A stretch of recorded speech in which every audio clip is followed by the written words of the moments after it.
যদি বিবাহিত কোনো ব্যক্তি জেনা করে ফেলে, সে যদি খাস তওবা করে আল্লাহ পাকের কাছে, আল্লাহ পাক যদি তার সমস্ত গুনাহ মাফ করে দেন, তারপরেও যদি তার এই মামলাটা ইসলামিক কোর্টে চলে আসে, তাহলে তাকে রজম করতেই হবে, বেঁচে থাকার অধিকার নাই।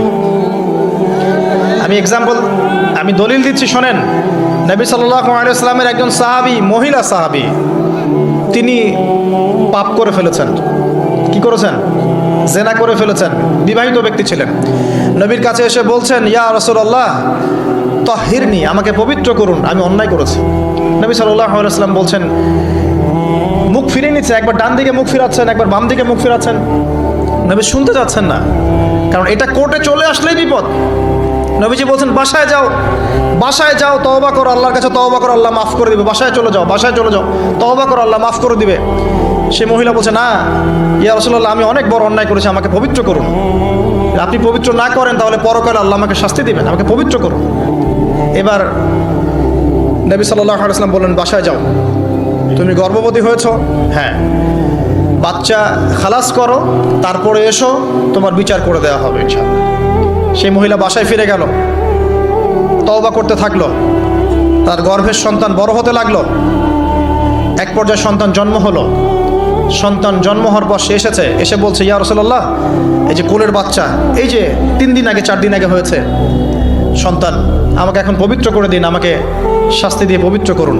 নবী সাল্লাল্লাহু আলাইহি ওয়াসাল্লাম বাচ্চা দিকে তাকিয়ে বলছেন যে এই বাচ্চাকে দুধ পান করাতে হবে। এবার তিনি নবী সাল্লাল্লাহু আলাইহি ওয়াসাল্লামকে বলছেন, ইয়া রাসূলুল্লাহ, এই যে আমার বাচ্চা এখন রুটি খেতে পারে, আমাকে এখন পবিত্র করুন। নবী সাল্লাল্লাহু আলাইহি ওয়াসাল্লাম একজন মুসলিমকে বললেন, এই বাচ্চার দায়িত্ব কে নিতে পারবে? একজন মুসলিম সাহাবী বললেন যে আমি নিব ইয়া রাসূলুল্লাহ। তখন তার হাতে বাচ্চাকে সোপর্দ করা হলো। বাচ্চাকে সোপর্দ করার পর এই মহিলাকে নিয়ে যাওয়া হচ্ছে এবং সাহাবীকে বলা হলো, অন্যান্য সাহাবীদেরকে বলা হলো, তোমরা এই মহিলাকে নিয়ে যাও, নিয়ে গিয়ে রজম করো, অর্ধেক মাটিতে পুঁতে ফেলে পাথর নিক্ষেপ করে হত্যা করো। এবার সাহাবীরা এই কাজ করছেন। খালিদ বিন ওয়ালিদ রাদিয়াল্লাহু আনহু, বিখ্যাত বীর সাহাবী, তিনি তখন মুসলিম হয়েছেন এবং অনেক যুদ্ধের নেতৃত্ব দিচ্ছেন। তিনি একটা পাথর নিক্ষেপ করেছেন। এই পাথরের নিক্ষিপ্ত পাথরের আঘাতে রক্তের ফিনকি ছিটকে এসে খালিদ বিন ওয়ালিদ রাদিয়াল্লাহু আনহুর এই যে কাপড়ের মধ্যে পড়েছে।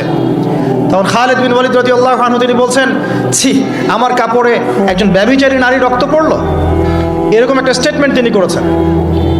তখন নবী সাল্লাল্লাহু আলাইহি ওয়াসাল্লাম রাগ করে বলেন, ইয়া খালিদ, তুমি থামো। তুমি জানো এই মহিলা অন্যায় করার পর এমন তওবা আল্লাহর কাছে করেছে, এত বেশি তওবা সে আল্লাহর কাছে করেছে, এত বেশি তওবা আল্লাহর কাছে করেছে বিগত এই সময়গুলোতে, এই তওবা যদি পুরো মদিনাবাসীর মধ্যে ভাগ করে দেওয়া হয় তবুও কম হবে। এবং সেই মহিলা এখন জান্নাতে আছে, জান্নাতে নদীতে সাঁতার কাটছে ইনশাআল্লাহ। আমি বুঝাতে পারলাম কি না? এই মহিলাকে আল্লাহ পাক মাফ করে দিয়েছেন, তিনি জান্নাতে আছেন ঠিকই, দুনিয়াতে তার বিচার নবীজি করেছেন তারপরেও। আমি কি বুঝাতে পারলাম যে বিবাহিত ব্যক্তি ব্যভিচার করলে কীরকম শাস্তি হবে? এরপরেও যারা এখন ওই জেনার অপরাধে লিপ্ত আছেন, অবিবাহিত হন আর বিবাহিত হন, আল্লাহর ওয়াস্তে আজকে গভীর রাত্রে গিয়ে তওবা করবেন। রাত্রেবেলা ওযু করবেন, জায়নামাজে দাঁড়াবেন,